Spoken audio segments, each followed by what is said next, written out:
À première vue, une longue rue comme tant d'autres dans les faubourgs de Rio. Mais Varginha, au nord de la ville, vit dans un calme tout relatif. Cette favela était il y a moins d'un an tenue par des hommes armés au service des trafiquants de drogue. Avant, à tout instant, des fusillades éclataient dans le quartier. On devait jeter nos outils par terre et aller se mettre à l'abri. C'était très violent. L'armée, puis la police, sont depuis venus reprendre le contrôle du quartier. Et jeudi prochain, c'est dans cette favela que le pape François a choisi de venir. C'est le premier pape sud-américain et il vient dans cette église. On va le recevoir comme un frère, un membre de la famille. Le Saint-Père marchera dans cette rue, ira à la rencontre des habitants, avant un grand discours dans ce stade de foot.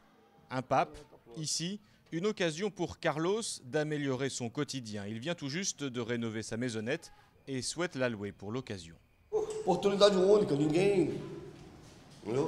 Se a gente não alugar agora, se alugar, aluga. Se não alugar também. Quelques billets qui seraient les bienvenus car Varginha est au cœur d'un des quartiers les plus pauvres de Rio. On atteste l'état de cette rivière où finissent poubelles et égouts. Poderia, né? Poderia, né? Mas os governantes, né? Como você vê aí o dia a dia aí, é difícil, só pensam neles, né? No povo dificilmente. Il y a quelques mois à peine, les Brésiliens appelaient cette zone la bande de Gaza tant les affrontements entre les forces de l'ordre et les trafiquants de drogue étaient violents et répétés. Après les opérations de pacification, la venue du pape est clairement un signal, un message d'espoir adressé aux habitants de cette favela.